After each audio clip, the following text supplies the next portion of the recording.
Welcome back ناظرین. اب ہم ڈاکٹر صاحب سے پوچھیں گے کہ ان کی جو ہائر ایجوکیشن کی اسٹریٹجی کیا تھی اور وہ اسٹریٹجی پھر ڈیریل کیسے ہوئی. ڈاکٹر صاحب, few words, what was the strategy? Basically اس کے 4 ستون تھے. there were 4 pillars to the strategy. ایک ستون تھا ایکسیس, کہ ہمارے یہاں اس وقت صرف 2.3% 2.3% آف دیٹ پاپولیشن گروپ 17 سے 23 کے درمیان کا they had access to higher education. مطلب اتنی سیٹیں ہی نہیں تھیں یونیورسٹیز ہی نہیں تھیں, یونیورسٹیز نہیں تھیں, اور آپ نے کہا 2.3% سے what was the target? We had set a target of 15% over a 15-year period. اچھا.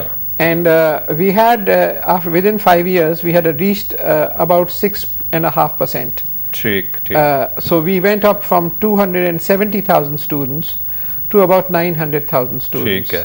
But then it stopped, and in fact it's now probably going in reverse because the universities ko jo naye expansion the wo khatam ho gaye and we didn't expand. So access was one, and access not in just terms of numbers, but access to knowledge in terms of databases, in terms of digital libraries. So today Pakistan is one of the very few countries in the world where every student, even in the weakest university in Balochistan, has free access to 25,000 international journals and 60,000 textbooks, keyword searchable. So پہلی بات آپ نے کہا کہ access, جگہ ہونی چاہیے جہاں پہ وہ آ سکیں, اور فیسلٹیز اس کے مطابق ہونے چاہیے, and 15% would have meant almost 5 million students. G, something like that. تو 5 سال میں آپ 1 million کے قریب پہنچے.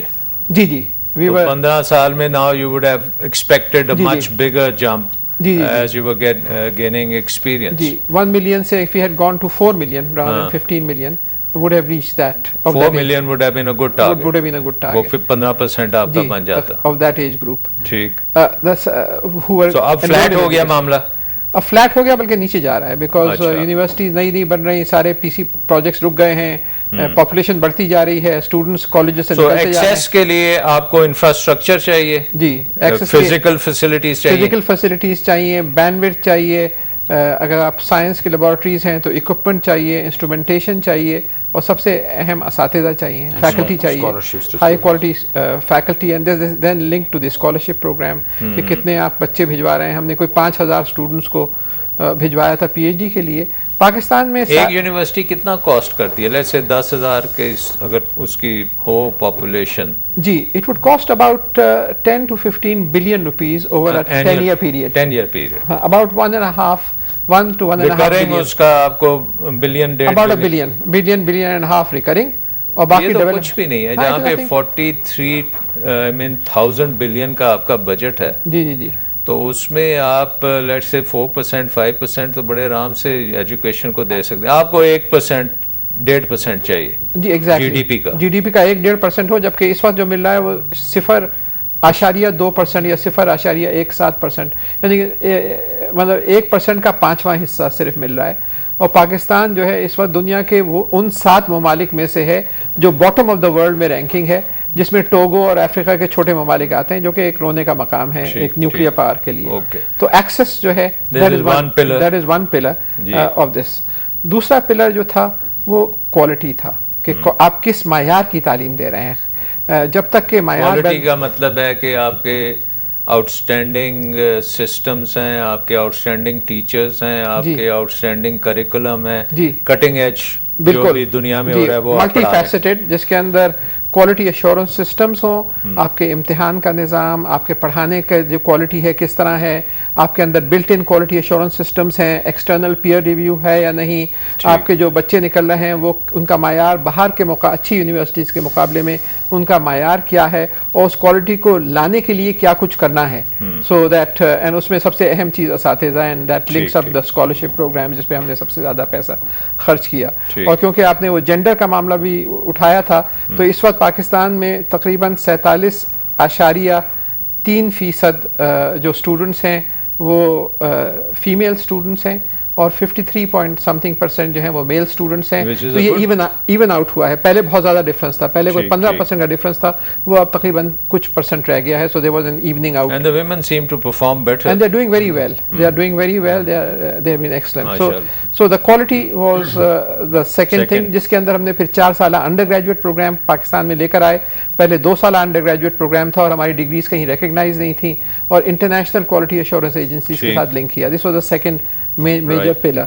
دا تھرڈ واز ریلیونس, کہ آپ جو پڑھا رہے ہیں وہ آپ کی اقتصادی ترقی کے ساتھ اس کی کیا ہم آہنگی ہے, ملنے, آپ کی اکانومی میں حصہ ہو, آپ کی اکانومی میں حصہ ہو. وہ جو بچے جو نکل رہے ہیں کیا وہ بین الاقوامی لیول پر پرفارم کر کے باہر جا سکتے ہیں, یا کیا ہمارے ہاں ہماری صنعت میں ابزارب ہو سکتے ہیں, کیا کچھ آپ پڑھا رہے ہیں ان کو. یونیورسٹی سے جو بچے نکلتے ہیں they must be job givers, not just job seekers. ان میں یہ قابلیت ہونی چاہیے کہ وہ بزنس پلان بنا سکیں, نئی کمپنی کھول سکیں, اپنے پاؤں پہ کھڑے ہو سکیں. تو انوویشن اور انٹرپرینرشپ جو ہے وہ بلٹ ان ہونی چاہیے یونیورسٹی کے سسٹمز کے اندر. تو یہ جو ہے اس کے لیے سارے کریکولا 3 دفعہ میرے زمانے میں ریوائز کیے گئے, جس میں انڈسٹری کے ساتھ مل کر ان کی نیڈس کو سامنے رکھتے ہوئے, اور بین الاقوامی. سو وی ہیڈ, اور باہر ہمارا جو ڈائسپورا تھا پاکستان کے باہر, ان کے ساتھ مل کر ہم نے کریکولر کو ریوائز کیا اور ماڈرنائز کیا. This was the third pillar. And the fourth pillar was good governance, کیونکہ آپ جب تک ایک گورننس سسٹم یونیورسٹیز کا صحیح نہیں ہوگا, جس کے اندر اپوائنٹمنٹ کے کرائٹیریا جو فیکلٹی کے ہیں, اس کے اندر جو سنڈیکیٹ اور سینٹ کس طرح چلتی ہے, جس کے اندر جو یونیورسٹیز کی رینکنگ ہوتی ہے, تاکہ انٹرنل کمپٹیشن ہو, انٹرفیئرنس نہ ہو, پولیٹیکل انٹرفیئرنس نہ ہو, آپ کے merit base system, good governance. And اس میں اٹانومی بھی شامل ہوتی ہے کہ یونیورسٹی اپنی ڈائریکشن خود سیٹ کرے, یا should the higher education commission do it, اور should the government be doing it? Actually the universities should function in an autonomous manner, right, and they have their own syndicates and senates. Lekin we need to work together on a strategic approach کہ پاکستان کو 15 سال بعد 20 سال بعد کہاں ہونا ہے, اور ان یونیورسٹیز جو ہیں ان کو کیا کچھ کرنا چاہیے to reach that. So we had syndicate members are appointed by the government? No, syndicate members are it's a mixture. The majority of syndicate members are from the faculty themselves. Then there are some external people, جیسے judges ہو سکتے ہیں court کے, government کے اپوائنٹی بھی ہوتا ہے. تو it's a mixture, but most of them are universities own. اور یہ جو اسٹریٹجی تھی اس کو آپ نے کاسٹ کیا تھا ایز کتنا چاہیے تھا پیسہ فار دس؟ اس کے لیے جو ہمارا خیال تھا کہ اگر 1% جی ڈی پی بھی ہمیں مل جائے تو that would have been sufficient to increase the access and continue on the path that we were going. So that would have been quite doable with 4% going to education as a whole, and 1% going towards higher education, and 3% going to lower level, which is the international. About 150 billion rupees میں آپ کا کام ہو جاتا, جس میں نئی university جو engineering universities ہم set up کر رہے تھے وہ بھی ہو جاتا. It was not more than 1%, and that's nothing that was a very doable thing. But یہ بتائیں پھر یہ ڈی ریل کیوں ہوا یہ کہ جو یہ پورا پروگرام تھا اس میں which year did you think it got derailed? It was when the new government came in. 2008 کے اندر there was a change of government. The new government came in, and جو پچھلی جو ہم نے ساری چیزیں بنائی تھیں ان میں سب سے بڑا شوق جو لگا, اور اس وقت میں چیئرمین تھا ایچ ای سی کا اور 2 سال میرے باقی تھے انڈر کانٹریکٹ, تو اس میں انہوں نے جتنے ہمارے اسٹوڈنٹس باہر بھیجے تھے, Germany, France, Italy, Sweden, Austria وغیرہ وغیرہ, ان کی اسکالرشپس روک لی گئیں.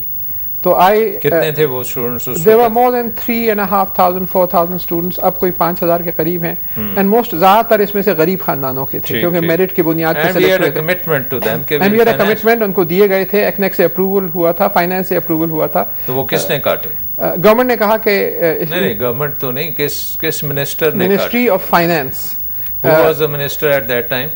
جو منسٹر آف فائنانس تھے وہ نوید قمر صاحب تھے اس زمانے میں, اور انہوں نے, اور اس وقت جو ہے ان کی اسکالرشپس روک لی گئیں. میں نے پروٹیسٹ کیا, میں نے آصف زرداری صاحب کو میسج بھجوایا کہ آپ اس کو ریسٹور کریں, اور ورنہ مجھے جانے دیں, اور آپ کسی اور جس کو آپ ٹرسٹ کرتے ہیں آپ یہاں آپ لے کر آ جائیے. تو Naveed Qamar was against higher education? I have no idea, but the whole government. Was he aware کہ یہ ہو رہا ہے کام؟ He was certainly aware. He was approached by many people, including myself at the time. لیکن this was a huge. تو پھر وہ جو ہے اس کی وجہ سے یہ بچے جو باہر تھے یہ مسجدوں میں پیسے مانگنے لگے اور سڑکوں پہ آ گئے بیچارے.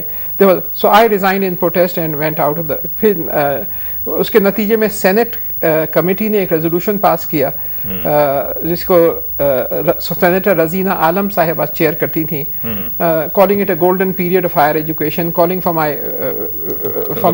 for my way back because I had still 2 years to go, and requesting the government to. But there was nobody in the government who was supporting you. I mean, کچھ آپ کے سپورٹر بھی تو ہوں گے نا.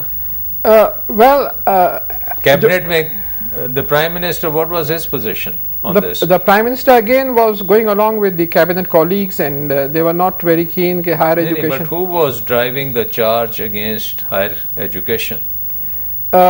Prime minister یا finance minister?